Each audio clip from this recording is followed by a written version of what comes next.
Good afternoon, ladies and gentlemen, and welcome to today's video. And today we're going to be taking a look at our Sony PSX, and indeed this is part 3 in our Sony PSX restoration project. And today we're going to be taking a look at preparing to circumvent the region protection that exists inside the console. So if you've watched parts 2 and 3, you'll know now that the Sony PSX is indeed region locked to Japan because it was only ever released there. So consequently, as I own mine here in the UK, we've got a bit of a problem because I don't own any Japanese games and I don't really intend on owning any Japanese games, but I do own plenty of PAL UK based ones, and those are the ones I'm going to want to play on the console. So in order to do that, I need to find a way to circumvent that region protection that exists inside the console. And the way that we do that, well, there's a few different ways we can do it. We can either do it through something called FreeMcBoot, which is a memory card based solution, or we can install an old school mod chip. And personally, my preferences is hardware, and I am definitely going to put a mod chip in my PSX to circumvent that region protection to allow me to play my PAL games that I own on my Japanese spec machine. And that's what we'll be doing.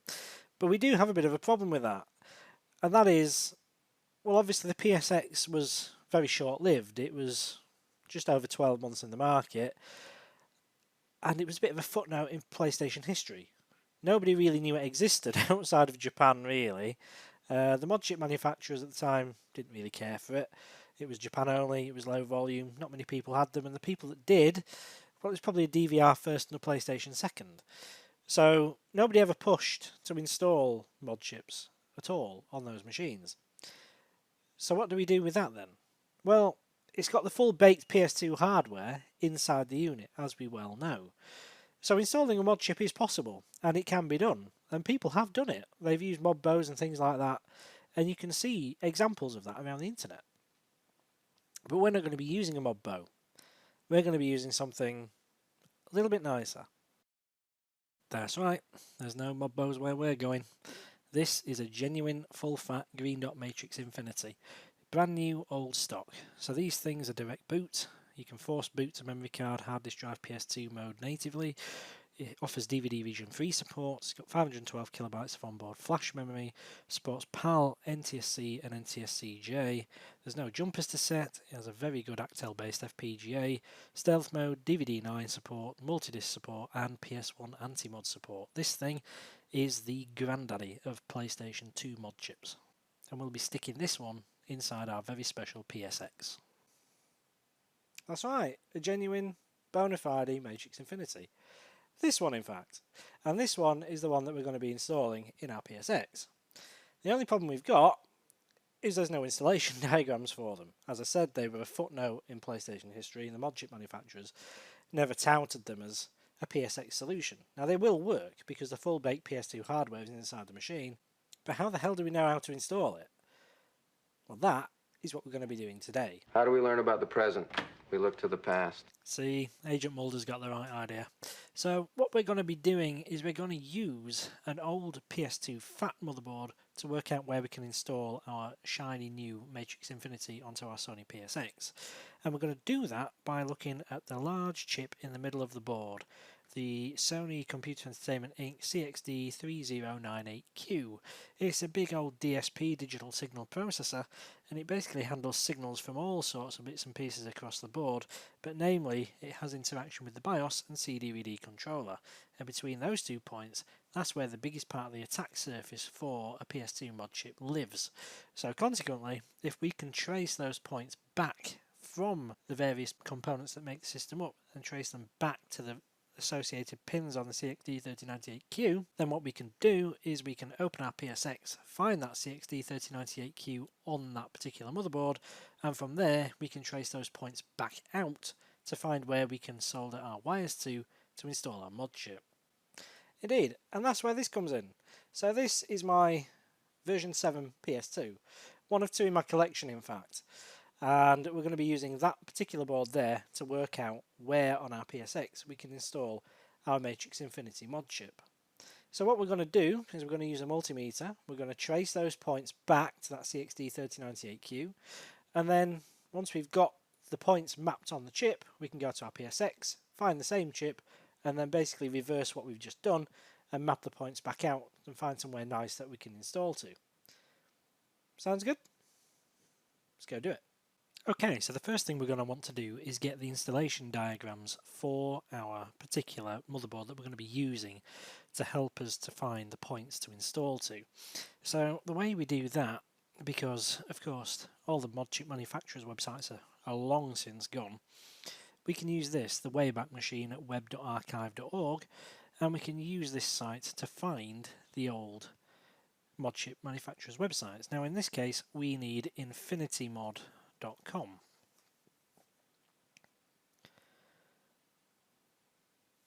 And what we can do is we can just pick a random time. So I'm going to go for 2007.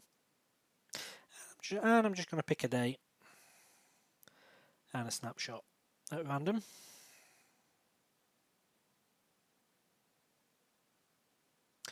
Ooh, the nostalgia. This brings back a lot of memories. And here we go. So this is the Matrix website from 2007. And indeed, I remember this. So let's go into the Matrix Infinity. Oh god, yeah, remember this. Right, so let's go into here. Okay, so the site has now loaded. And as you can see here are the various versions of the chip. So we had an MXL2 and an MX4. No idea what the difference between those and the Infinity is. If anybody does know or remembers, stick it in the comments below. I'd actually be quite intrigued to know what the difference between them all was.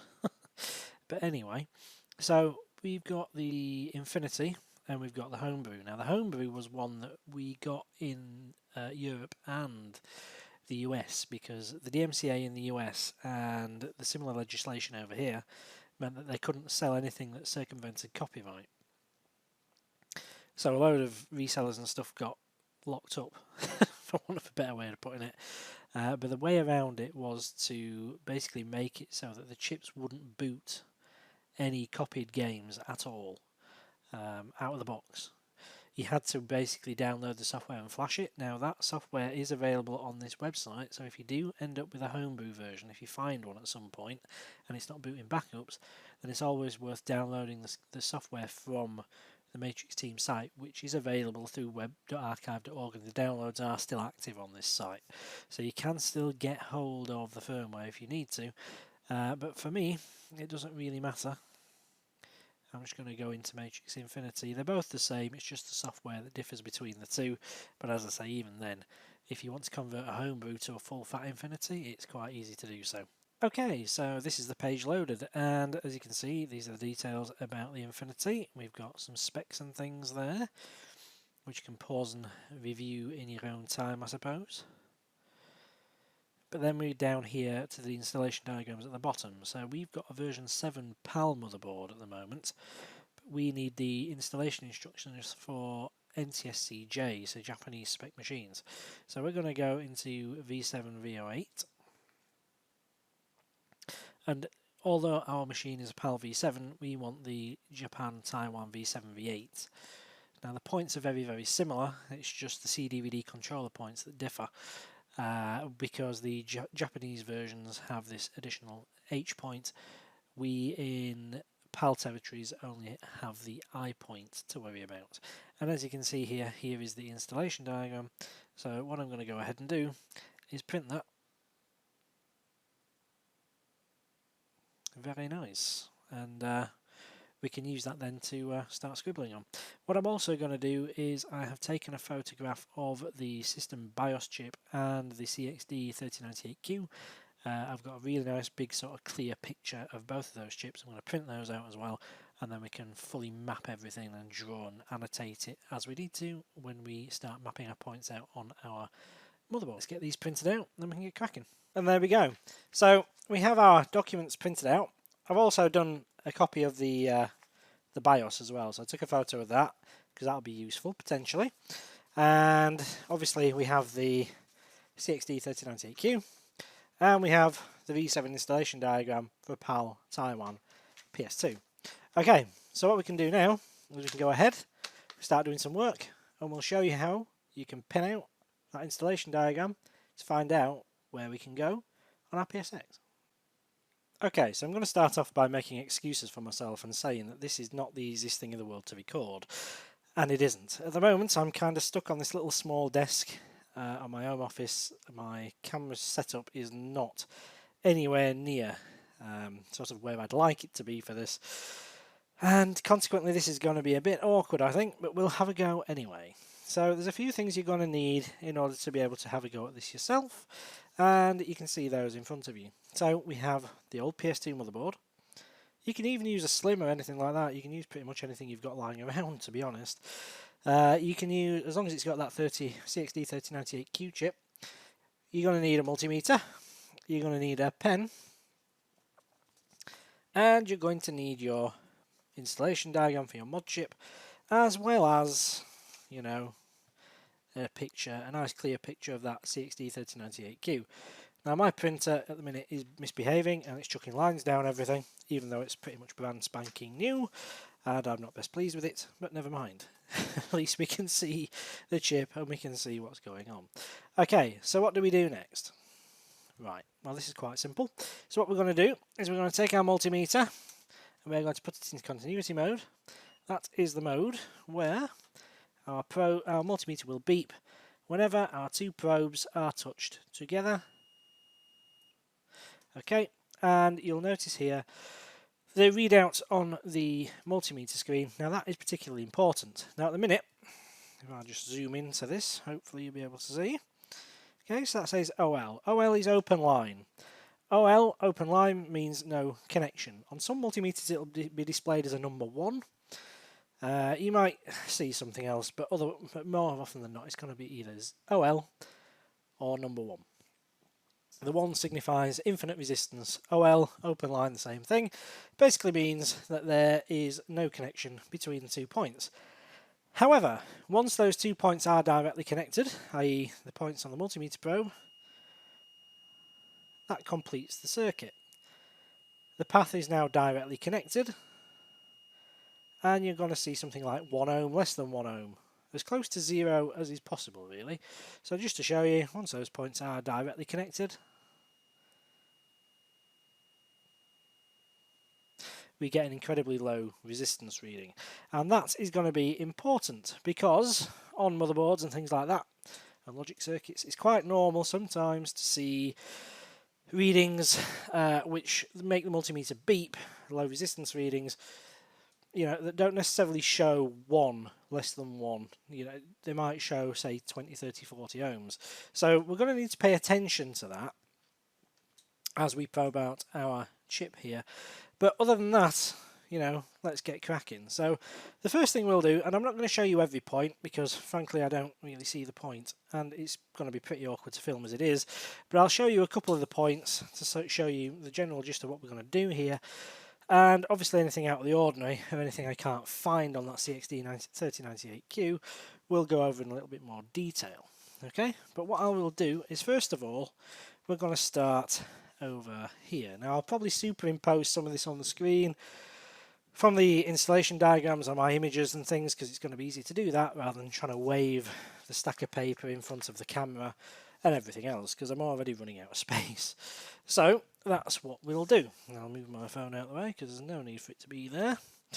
Okay, and what we'll do is we're going to start on the bottom left corner because it's as good a place as any to start, I think. And we're going to take a look at the points close to the CXD3098Q chip itself, and those are points A, SCEX, 3.3 volts, Y, and B. Okay, so this is a relatively close-up image of our CXD3098Q chip, and just to show you what we're going to be doing here, we're going to go for our SCEX point first of all. So what we're going to do is we are going to put one of our multimeter probes on the point for SCEX, which is the bottom of this resistor just here. Okay, and then what we're going to do is we are going to take our other multimeter probe and we will run it across all the legs of this chip all the way around until we find ultimately where the meter beeps to show continuity. Where it beeps to show continuity tells us which pin corresponds to this point on the CXD3098. So let's go and start here on the bottom left corner here, denoted by pin 1 with this dot. So let's try the first. Well, look at that. But we couldn't do that again. So as we can see there, black probe there goes to our SCEX point as marked on our installation diagram.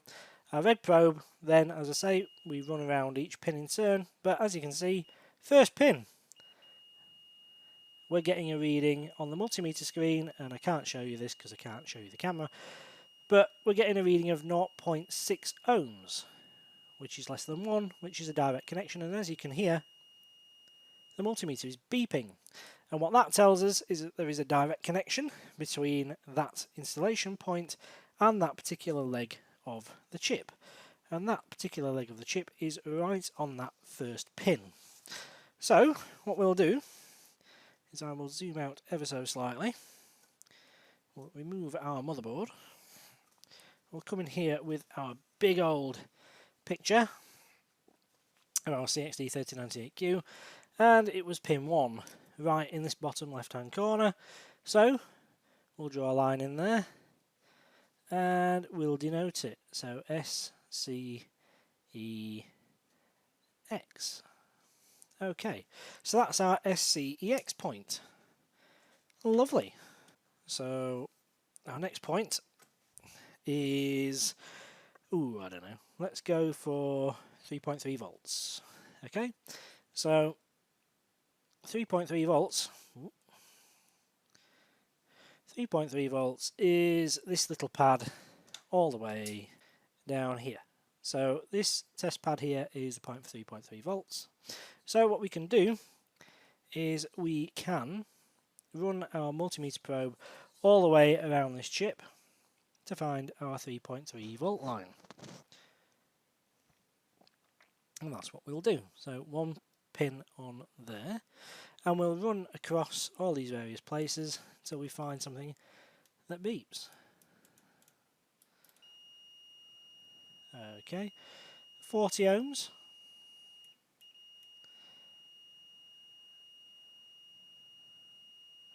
Okay, that pin there is 2 ohms. 1.6 is dropping, it's going, so that we know that is a direct connection. It goes right to this capacitor just here. Lovely stuff, and we can see that there is just that little hint of trace that heads up to that pin just there, and that's 0.6 ohms. Now I'm going to tell you a little secret here, and I don't know if that particular cap is present on all instances of the CXD3098Q. I suspect it probably is, but I do know one that is always present, and it's up here in the top corner. This one right there. Okay, so if I put my multimeter probe back on 3.3 volts and start prodding around up here, I think it's that one. Indeed, it's that fourth pin down.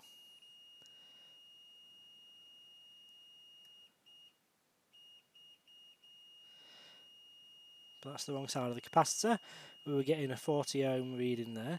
But that third pin down from the bottom is giving us 0.5 ohms. That's telling us we are directly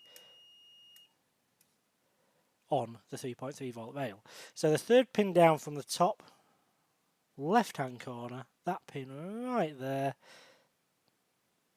is our 3.3 volt source. And I know that that cap is present on all instances of this chip. Doesn't matter which machine it's in, that cap is always present on that line. What happens then if you find something like that where you've got more than one option? Well, lucky you. If you've got more than one option, you can use whichever point's best for you. I don't know where you want to site your chip on your PSX or anything like that at this point because I've not looked. However, you know, wherever you would rather solder that wire to, it gives you options come install time. So what we're going to do is we're going to bring our image right back in here, and third pin down, 1, 2, 3. third pin in is our 3.3 volt line. Excellent. Now, as you can see here on the diagram, it's a little bit odd because of the perspective of the image, but the legs kink in, so it's basically like that one there, that one goes up there, that one goes to there, and so on. So the perspective of the image is a little bit odd at the top of the thing there, but third pin in, 3.3 volts, lovely. And basically we're just going to keep on doing that with each and every single pin, making sure we get a nice low resistance reading on each of our points. And providing we find that, then we're going to be pretty happy. So on our installation diagram so far, we've found a CX. Oops. And we've found 3.3 volts. Happy days. Now with some of these points, this is going to be really easy, and we won't even need the multimeter for them. Take, for example, point B. Point B, if you look on the installation diagram, as I'll superimpose this on the display for you because it's going to be easier, but point B is this pad right here. And as we can see on this nice big bright clear image, we have a trace we can follow from this pad that goes up here to this particular leg right there, and that particular leg there is point B. So we don't even need a multimeter because we can see directly on the image where that pin needs to go. And it's the same with point Y. If we take a look at point Y is this pad right here, and we can see a trace directly to point Y to that pin right there. So we know that that is our point Y. Easy peasy, eh? And just in case you can't see those on the edit, what we'll do is we'll stick the image up on screen so you can see exactly where I'm looking. So you can see the little tiny stub end of a trace that we've marked out there for our point Y. But yes, it just goes to show that some of the points that are directly close, you can actually just see from the image where they go to the chip. And we don't even have to multimeter those out because we can physically see the connection and where it ends up on our CXD3098Q. Okay, so that's point Y and point B. So the only one we've got left on this bottom corner now is point A. And what the hell, we'll finish off that little bottom section of the diagram. So point A is right over there, the far end of that little resistor. Let's come take a look. So that is the resistor, and let's start on the bottom end.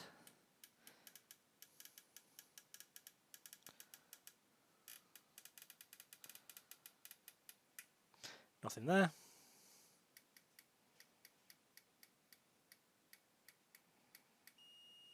Ha ha.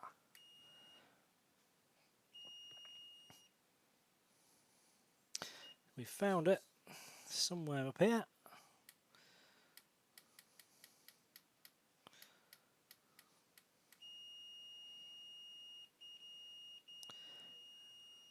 That pin just there, bingo. Around 10 ohms, it's low resistance. Let's drop in 6 ohms, 4.4. I think I've just got a bit of a dodgy contact on my multimeter probe, but we found it there. So let's go mark it on our diagram. And that pin is in fact 3 up from our point B. So 1, 2, 3. There it is. Put a line in, and that is our A point. Lovely jubbly. And like a wazzock, I realise that I have picked up my copy of the PALVision 7 PS2 installation diagram I printed out the other day. But the good news is that the points we've looked at so far are the same on both diagrams. And I suppose this is as good a time as any to show you that the difference between the two is actually not much. The only difference, on our PAL board by our CDVD controller, we have this I point. Japanese machines have an extra point, H. So we'll need to find that one as well. So, now that we're making sure we're using the correct diagram, let's crack on. Okay, so the next point then in our odyssey to find our installation points, we'll start here on the BIOS. Okay, so this is our BIOS chip, and we'll start off with point P. Point P, as I'll show you in a sec, is the second pin at the top. Now the diagram has this the other way up, but we're actually looking at this pin just here, second pin in. Okay, so what we'll do is we'll put one of our multimeter probes on there, and the other probe will start sticking around our CXD3098Q.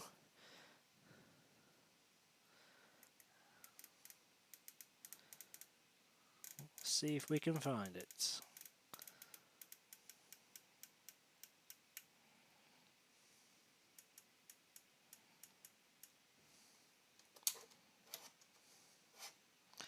Multimeter's gone to sleep.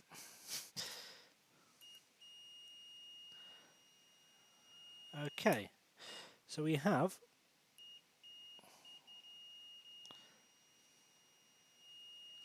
a point just at the top of here. Which pin is it? Looks like the second pin down, 25 ohms. Okay, now on this particular chip that might not be a problem. So this is a BIOS chip, so it's a logic circuit. There may be pull-up resistors and internal things going on there between the two, which is just lifting that resistance slightly. It's low enough for me to think that that is indeed the point we're looking for. So I'm going to trust that. I'm going to make sure that none of the other points beep. But for this type of chip, this type of circuit, that wouldn't be beyond the realms of possibility.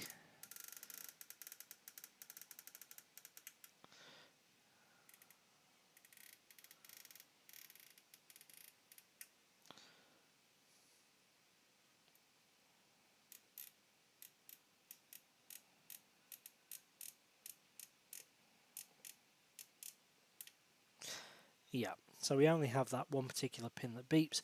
I'm quite happy to say that that is our point, so we'll mark that down on our diagram. And we'll continue through, and we'll get all the others done now.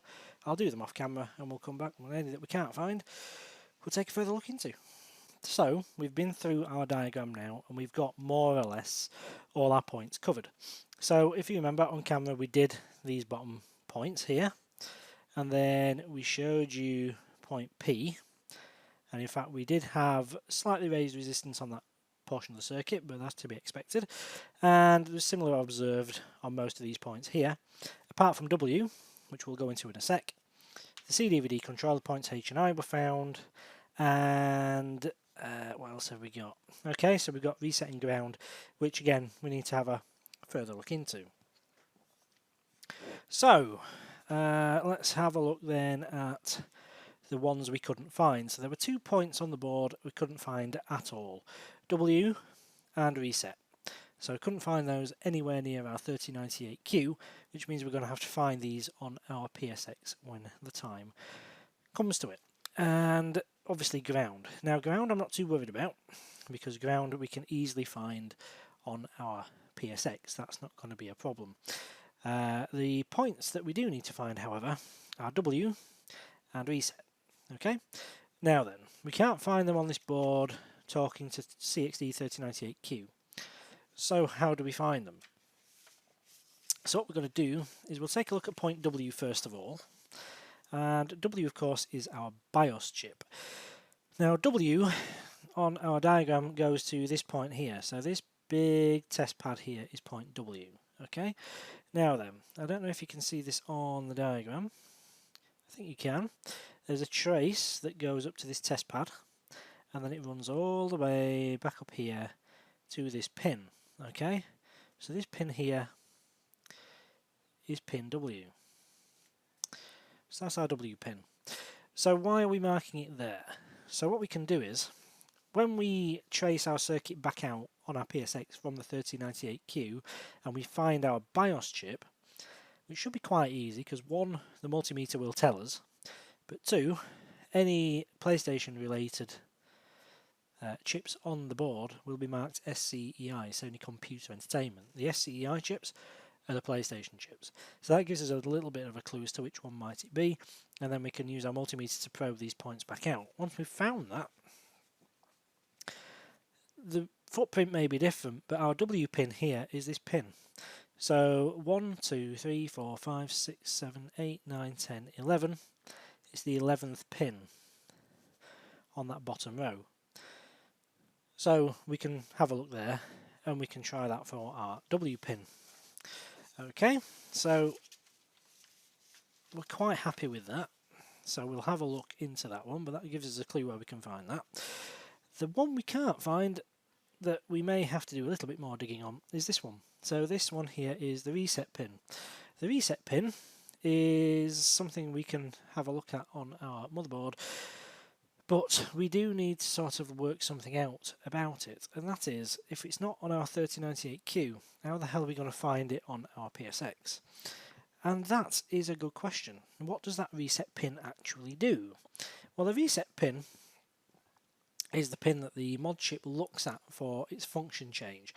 So if you have a look on the installation diagrams and things, and the usage instructions for the Infinity mod, what it actually does is it states, you know, the different, you press and hold eject to disable and all that sort of stuff. Press and hold power to do certain other modes, force it into different modes, and it does that by picking up on this reset switch. So basically what I think will happen is this point here that's marked on the board as reset will actually ground when it's active. So once you push the power switch, I think that point there will go to ground.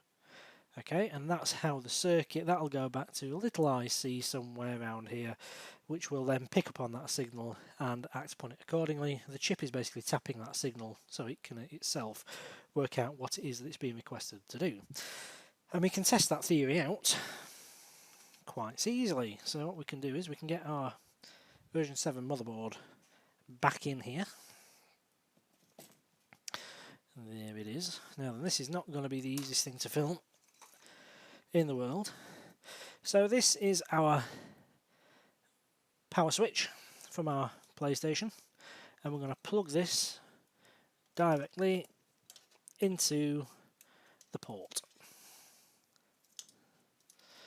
So basically the reset switch plugs into that connector there, okay, and we've got our switch just there. Okay, so what we can do is we can get our multimeter, and I'm going to have to do this with one hand, which is going to make this even more fun. But what I'm going to do is I'm going to put one of these probes on ground, which you can just about see at the top of your picture there, and I'm going to hold chopstick style on the reset point that the diagram points out. Okay, I'm going to zoom you in a little bit so you can see this without buggering too much up. Oh god, it's all gone a bit wonky, but hopefully you can see that there now. Okay, multimeter is in continuity mode, and we're listening out for a beep when we push the reset switch. And we have less than 2 ohms and it's dropping, 1.5, 4, 3, 1.3 ohms. If I release the switch, the beeping stops. Push it in, starts again. So yeah, indeed. So we know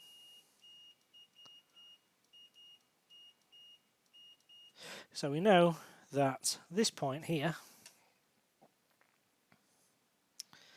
this test pad, is indeed grounded once that reset button is pushed.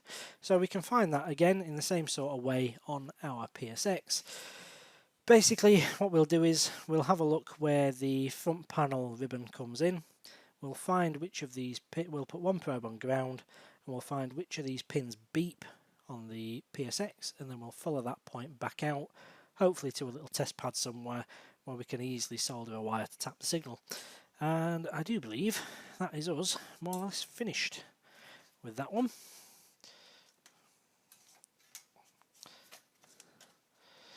So our reset point right there is a big fat old tick. And I think that's it. that's all our points found. Yes, it is. And if we take a look at our CXD3098Q diagram, we can see here we have SCEX in this bottom corner. We have Y, I, H, A and B, and then all the little BIOS points and things are up here. M, N, O, P, Q, T, U, V, R. 3.3 volts goes to the top side of this capacitor here, and this capacitor is always present, so we know we can tap the signal there. We also know that this side of the capacitor down here is 3.3 volts, so we can tap it there as well if we need to. So we have a couple of options there, and if at any point we sort of like want to find another point, then we can check some more of these up here to see if there's continuity between that point and up here somewhere, and if there is, then we can be sure that 3.3 volts lives elsewhere, and we can use that, ladies and gentlemen, for when we go into our PSX to find the points that we can install to make our Infinity mod work. Now what we'll do is we'll put this video together and we'll see how we're doing for time, because I'm conscious that a lot of people don't like watching super long videos, and we'll part to it in a couple of days time if indeed, you know, this turns out to be quite a long one. Okay, so I think we'll leave that one there for today. There's a good half an hour's worth of video, so we'll part to this in a couple of days time. We'll crack the PSX apart and we'll take a look inside. So thanks very much for watching then, ladies and gentlemen. You've been fantastic as always. I've been Andy Paul, and I'll see you in a couple of days time for part 2. Many thanks for watching then, ladies and gentlemen. Hopefully you've enjoyed this video. If you have, then why not check out these recommendations below. Also, please remember to comment, rate and, of course, subscribe to the channel if you found this useful. We've plenty more content on there and there's lots more to come.